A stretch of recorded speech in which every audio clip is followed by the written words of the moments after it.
లోకంలో తెలిసున్నవాడు తెలియనివాడు ఎవరైనా ఆరాధించేది ఎవరినంటే అమ్మవారిని ఆరాధిస్తారు తప్ప మిగిలిన రూపాలను ఆరాధించరు. ఏమీ తెలియనివాడు ఉన్నాడు అనుకోండి, పోలేరమ్మ, తలుపులమ్మ, మరిడమ్మ, నూకాలమ్మ. తెలిసున్నవాడు తెలియనివాడు ఎవరైనా ఆరాధించేది ఎవరినంటే అమ్మవారిని ఆరాధిస్తారు తప్ప మిగిలిన రూపాలను ఆరాధించరు. ఏమీ తెలియనివాడు ఉన్నాడు అనుకోండి, పోలేరమ్మ, తలుపులమ్మ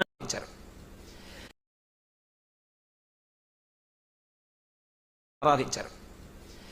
ఏమీ తెలియనివాడు ఉన్నాడు అనుకోండి, పోలేరమ్మ, తలుపులమ్మ, మరిడమ్మ. ఏమీ తెలియ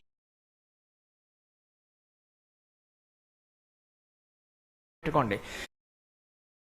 లోకంలో తెలిసున్నవాడు తెలియనివాడు ఎవరైనా ఆరాధించేది ఎవరినంటే అమ్మవారిని ఆరాధిస్తారు తప్ప మిగిలిన రూపాలను ఆరాధించరు. ఏమీ తెలియనివాడు ఉన్నాడు అనుకోండి, పోలేరమ్మ, తలుపులమ్మ, మరిడమ్మ, నూకాలమ్మ.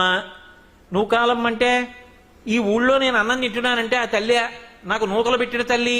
ఏం చేస్తాడు, ఏడాదికి ఓసారి వెళ్ళి డప్పు వాయించి ఆవిడ దగ్గర వేపమండలు కట్టి పట్టుకెళ్ళి ఏదో ఆ వాడికి ఉన్నది నైవేద్యం పెట్టి వస్తాడు.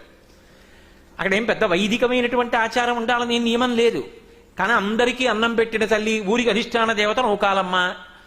తలుపులమ్మ, తలుపులు వేసేసాను అనుకోండి, లోపల బయటికి వెళ్ళవు, బయటికి లోపలికి రావు. లోపలున్న అలక్ష్మి బయటికి వెళ్ళిపోవాలి, బయట నుంచి యోగం కలగాలి. నాకు మనవడు కావాలి, నేను శుభవార్త వినాలి కదూ, ఆ శుభం నాకు మనవడు రావాలి లోపలికి. తలుపులు తీసుకుని తాత అంటూ వాడు పరిగెత్తుకు రావాలి. యోగం, నాకు మనవడు పుట్టాడు అంటే అది ఇవ్వగలిగినది. తలుపులు తీసి మనవడినిచ్చింది తలుపులమ్మ. ఇంట్లో అలక్ష్మిని బయటికి తోసేసింది తలుపులమ్మ. పోలేరమ్మ, ఆసురీ శక్తులు ఊళ్ళో తిరగకుండా ఆవిడ తిరుగుతుంటుంది. ఇప్పటికీ కాశీపట్నంలో వారాహి తిరుగుతుంది. తెల్లవారుజాము తలుపులు వేసేసి పూజ చేసి తలుపులు వేసి వెళ్ళిపోతారు పడుకుంటుందని. అది దగ్గర నుంచి తలుపు తీస్తే మనం అసలు నిలబడి చూడలేము వారాహిని, అంత భయం. అందుకని మేడెక్కి మేడమించి కన్నంలోంచి చూస్తారు వారాహిని. కాశీపట్నంలో తిరుగుతుంది ఆవిడ. కాబట్టి వారాహి ఇలా ఆ తల్లి పోలేరమ్మ.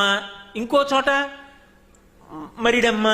నువ్వు అస్తమానం వెళ్ళక్కర్లేదు, ఒక్కసారి ఏడాదికి వెళ్ళి ఆవిడ దగ్గర నిలబడి ఇలా నమస్కారం చేస్తే మళ్ళీ మళ్ళీ ఇచ్చే తల్లి కాబట్టి మరిడమ్మ. అందరికన్నా ముందు ఆ ఊరు ఎవరు వచ్చారంటే ఆవిడ వచ్చింది. ఎవరో పొలం దగ్గర మొట్టమొదట ఓ ఊళ్ళో ఓ పెంకుటిల్లు కట్టుకున్నాడు. కట్టుకునే ముందు ఏం చేశాడంటే ఎందుకైనా మంచిది ఒక్కడనే ఉండాలని భయం వేసి ఓ రాయి తీసుకొచ్చి అక్కడ పెట్టి దానికి కాస్త పసుపు రాసి కాస్త బొట్టెట్టి ఓ కొబ్బరికాయ కొట్టి అక్కడ పసుపు కుంకం వేసి నాతో పాటుగా అమ్మ కూడా ఈ ఊరు వచ్చింది, ముందు ఆవిడే వచ్చింది, నేను వచ్చానన్నాడు. తర్వాత 10 గడపలు వచ్చాయి, 100 గడపలు వచ్చాయి, 1000 గడపలు వచ్చాయి. ఎవరు శుభలేఖ పెట్టినా అక్కడే పెట్టారు. పెద్దింటమ్మ, పేరంటాలమ్మ, ఆవిడే పెద్ద పేరంటాం, ఆవిడే పెద్దమ్మ, ఆ ఊరికి వచ్చిన పెద్దమ్మ ఆవిడే. ఇప్పుడు మీరు చెప్పండి, చదువు రానివాడి దగ్గర నుంచి సామాన్యుడి దగ్గర నుంచి ఎవరిని ఆరాధన చేస్తున్నారు? ఆవిడ్నే. ఆ ఆరాధన కూడా అందరూ ఒకలా చేయరు. సాత్వికంగా చేసేవాళ్ళు ఉంటారు, రజోగుణంతో చేసేవాళ్ళు ఉంటారు, తమోగుణంతో చేసేవాళ్ళు ఉంటారు. ఎలా చేసినా ఆవిడ్నే. బాగా చదువుకున్నాడు అయినా చేసి తీరవలసింది సంధ్యావందనంలో గాయత్రినే.